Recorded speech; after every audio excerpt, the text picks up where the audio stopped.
Introducing my Alpha E4. These are the 4 that I've built so far. All of them regular Alpha model rockets from Estes, built to fly on a 24mm E motor. This one here is my first one. I lost that one, so just in picture only. Here is the second one I built. This one actually made it all the way through to an E motor, and I recovered it. But I didn't have an altimeter on it, and I want to see how high it went. So I built the third version that housed an altimeter in the nose cone.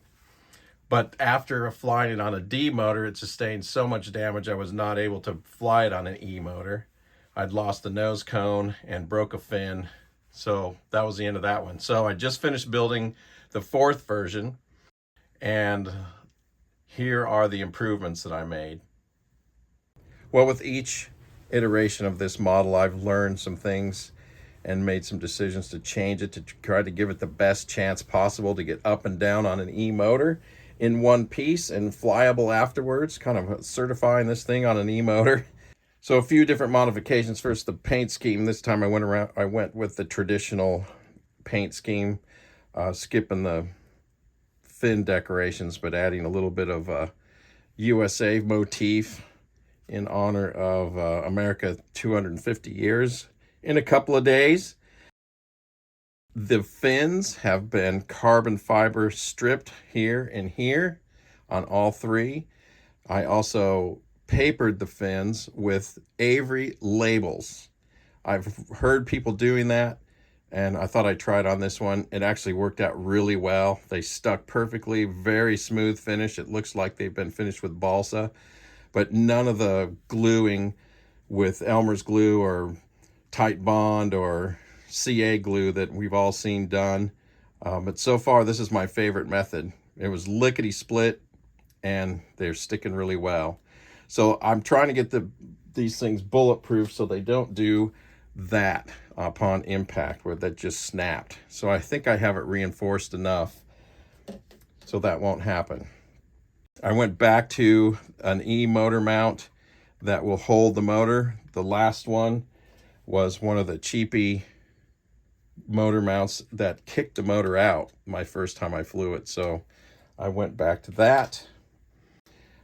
Again, I gauzed with Tight Bond type glue on the outside, soaked gauze to hold down the motor clip, and that has been working great. So I did that again. 3/16 launch lug, aerodynamically cut. I'm sure that'll give me about 1.5 feet more altitude. And the other thing I did was the last nose cone on the number 3. The reason I couldn't fly the third one is after a demotor flight, it tore out the eye hook that I had in the nose cone. I had sawed off the end of the nose cone, put an eye hook in it, and made room for the altimeter, which is in this little, it's a missile meter altimeter I got from Apogee that fits in here and tethers to the eye hook. Well, this remained tethered to the eye hook, but the eye hook tore out of the nose cone because it wasn't really secured in there. So it occurred to me after thinking about this that the Alpha 3 nose cone has a marvelous eye hook attachment. So that's what this is. This is an Alpha 3 nose cone that I've epoxied an eye hook into. It has a very deep base for attaching that eye hook because it was made to do that. So I'm not worried about this tearing out. A Kevlar cord again, and it's nose weighted with epoxy instead of clay, so it doesn't move or melt in the heat out here, and it fits perfectly the missile meter altimeter, which I will tether to that nose cone hook. And then the last thing I've done is I'm using a different material for a streamer, and going streamer again for sure. But this is a material that I found after watching a guy on YouTube who's called the streamer guy. He's a model rocketeer who will use 25-foot streamers on his rocket using this material that's designed to hang out in your garden and reflect the light and scare birds away. So I'm using that this time. I'm hoping it's a little bit lighter weight than the Mylar I was using, and I think this is going to be tougher as well. And he's had lots of success with it, so I thought I'd give it a shot. right, to get this thing ready to fly. Get the hollow nose cone from the Alpha 3. You can see the original orange I painted red. Missile meter altimeter. The E16 or E12-6 motor ready to go. We're out here at our launch site at TIMPA. No wind today. Perfect day to do this.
Okay, lots of dirt.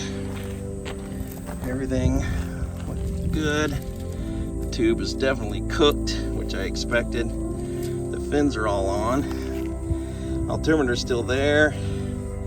The nose cone's there. Came down on a streamer. These epoxied fins are nice and tight. I don't see yet any cracking. The motor hook stayed on. Let's check the altimeter. I understand that this doesn't catch on the video the altitude, but it went 3,066 feet. 3,066 feet on an E motor. This did exactly what I wanted it to do. That's amazing.